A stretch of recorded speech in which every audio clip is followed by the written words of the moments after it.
आइए दोस्तों हम बात करते हैं कॉम्बिनेशंस की। कॉम्बिनेशंस का मतलब होता है number of ways of selection, कितने तरीक़ों से हम सेलेक्ट कर सकते हैं। मान लीजिए आपके हाथ में 3 चाबियां हैं, 3 बुक्स हैं, आप उन तीनों में से किसी एक को सेलेक्ट करना चाहते हैं, किसी भी एक को, तो क्या तरीका हो सकता है। मान लीजिए पीसीएम की बुक आपके पास है, तो या तो आप फिजिक्स या तो केमिस्ट्री या तो मैथ्स कोई एक सेलेक्ट कीजिएगा, तो इसे कहा जाता है number of ways of selection. Number of ways of selection के लिए हमेशा आपके पास चीज़ें एक से ज़्यादा होंगी। अगर आपके पास एक चीज़ है तो उसमें से आप एक ही चीज़ सेलेक्ट कर सकते हो, 2 तो सेलेक्ट कर नहीं सकते हम। 2 चीज़ें हैं तो 2 चीज़ों में से या तो आप एक भी चीज़ नहीं सेलेक्ट करोगे 0, या तो आप एक चीज़ सेलेक्ट करोगे या आप 2 चीज़ सेलेक्ट करोगे। तो इस तरह से हमें पता चलता है कि हम अलग अलग चीज़ों की संख्या में से सेलेक्ट कर सकते हैं। तो सिलेक्शन के कई तरीके होते हैं। सिलेक्शन के इन तरीकों को जानने के लिए हम लोग पढ़ते हैं कॉम्बिनेशंस। कॉम्बिनेशंस को लिखने का तरीका है MCR या C bracket N comma R। इस तरह से हम लिखते हैं NCR, और NCR का फॉर्मूला होता है factorial of N divided by factorial of N minus R into factorial of R। इसे हम कहते हैं कॉम्बिनेशंस। अब कॉम्बिनेशंस में अगर हमें मान लीजिए कुछ भी नहीं दिया गया, तो कुछ भी नहीं दिया गया उसमें से कुछ भी नहीं चुनने का कितना तरीका होगा। सुन के तो सोच के तो एक बार हंसी आती है कि सर जब कुछ दिया नहीं गया है तो कुछ चुना कैसे जाएगा। ऑब्वियसली तो जब कुछ नहीं दिया गया तो कुछ नहीं चुनने का एक तरीका है, कुछ मत चुनो। हमें लगता है कि वाह जब कुछ दिया ही नहीं गया तो कुछ चुन कैसे सकते हैं, कुछ नहीं दिया गया तो कुछ नहीं चुनेंगे। तो दोस्तों कुछ नहीं दिया गया और उसमें से कुछ नहीं चुना आपने, तो उसको 1 काउंट किया जाता है। वो एक तरीका है। ठीक उसी तरह से जिस तरह से आप किसी से कुछ सवाल पूछते हैं अपने घर में, आस पड़ोस में, या कोई आपसे पूछता है और आपके पास उसका जवाब नहीं होता है, तो आपको क्या कहते हैं लोग कि उसने कुछ जवाब नहीं दिया, कोई जवाब नहीं दिया, जबकि जवाब तो दिया है। जवाब यही है कि कोई जवाब नहीं है, तो ये भी एक जवाब ही है कि कोई जवाब नहीं दिया गया। तो इन बातों को समझना होगा कि अगर कुछ नहीं कहा गया तो भी ये कहा तो गया आपसे कि कुछ नहीं है कहने को, तो ये भी एक जवाब है। ठीक उसी तरह से जिस तरह से किसी नंबर के, किसी भी नंबर के डिनोमिनेटर में कुछ नहीं होता है, कुछ नहीं होता है तो 1 होता है। किसी नंबर के पावर में कुछ नहीं होता है, पावर में कुछ नहीं होता है तो 1 होता है। किसी नंबर के कोफिशिएंट में कुछ नहीं होता है और कुछ नहीं होता है तो 1 होता है। मैथमेटिक्स में भी कुछ नहीं का मतलब कभी कभी 0 नहीं 1 होता है। तो अगर किसी ने आपसे कहा कि वहाँ कुछ नहीं था डिनोमिनेटर में लिखा हुआ, तो आप उसको 0 नहीं समझते हैं, आप उसको क्या समझते हैं, 1 समझते हैं। इसी तरह से अगर कुछ नहीं दिया गया, 0 ऑब्जेक्ट्स दिए गए हैं आपको, और 0 ऑब्जेक्ट्स में आपको 0 ऑब्जेक्ट सेलेक्ट करने हैं, तो आप अच्छे तरह से जानते हैं कि 0 का फैक्टोरियल भी 1 होता है। इसलिए अगर कुछ नहीं दिया गया तो कुछ नहीं चुनने का तरीका 1 होता है। उसी तरह से अगर आपको एक ऑब्जेक्ट दिया गया और उस एक ऑब्जेक्ट में आपसे कहा गया, उस एक ऑब्जेक्ट में आपसे कहा गया कि आप कुछ मत सेलेक्ट करो, तो कुछ नहीं सेलेक्ट करने का एक तरीका है, कुछ नहीं चुनेंगे।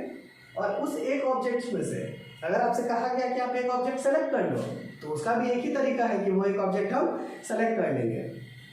तो दोस्तों NCR यानी कॉम्बिनेशंस के बारे में हम लोग जान चुके हैं कि NCR किसको कहते हैं, combinations, number of ways of selection. Selection करने के लिए factorial of n bye factorial of n minus r into factorial of r, इसमें m जो है टोटल नंबर ऑफ ऑब्जेक्ट्स है और r number of objects to be selected है, जिसको सेलेक्ट करना है हमें। तो अगर हमें n ऑब्जेक्ट्स में से r ऑब्जेक्ट सेलेक्ट करना है तो इसके लिए हम NCR लगाते हैं। चलिए मान लीजिए आपके पास 5 ऑब्जेक्ट्स है और 5 ऑब्जेक्ट्स में से आपको 3 ऑब्जेक्ट्स सेलेक्ट करने हैं। तो 5 ऑब्जेक्ट्स में से आपको सेलेक्ट करने हैं 3 ऑब्जेक्ट्स। तो 5C3 को हम लिखेंगे factorial of 5 divided by factorial of 5 minus 3, क्योंकि n माइनस r है, और इनटू फैक्टोरियल ऑफ r जो कि यहाँ पे 3 है। इसको हम सॉल्व करेंगे। Factorial of 5 divided by 5 minus 3 हो जाता है factorial of 2 into factorial of 3। अब इस 5 को हम 3 के फैक्टोरियल तक लेके आते हैं, क्या होगा 5 into 4 into factorial of 3 divided by factorial of 3 into 2 into 1। ये फैक्टोरियल 2 को हमने ब्रेक कर दिया।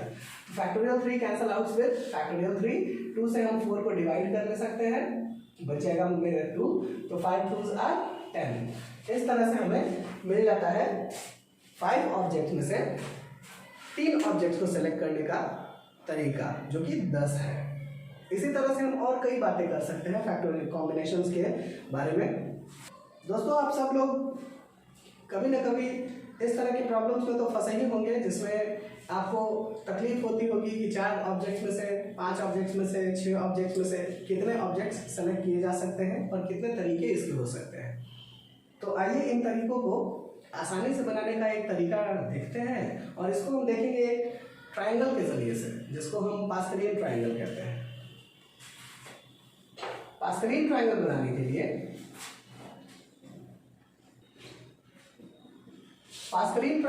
के लिए आप इनिशियली 1, इसके दोनों साइड में 1 1, और इस 1 के एक साइड में 1, दोनों 1 के बीच में 2, और लास्ट में 1 लिख दीजिए। फिर 1, फिर 1 + 2 3, 2 + 1 3, और यहाँ भी 1।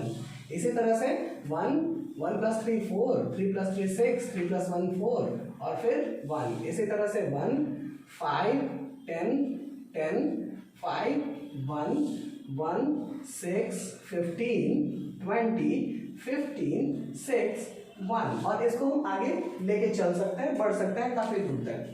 अब देखिए दोस्तों, इस पास्कलियन ट्राइंगल को हम लोग क्यों डिस्कस कर रहे हैं। पास्कलियन ट्राइंगल असल में एक ऐसा ट्राइंगल है जो कई कॉम्बिनेशंस का शॉर्टकट है। आपको कई तरह के कॉम्बिनेशंस का आंसर डायरेक्ट यहाँ मिलता है। जैसे अभी हम लोगों ने 5C3 निकाला, 5C3 आया हमारा 10। तो आप देखिए, जहां सेकेंड नंबर 5 लिखा हुआ है वही 5 वाले रो को रिप्रेजेंट करता है।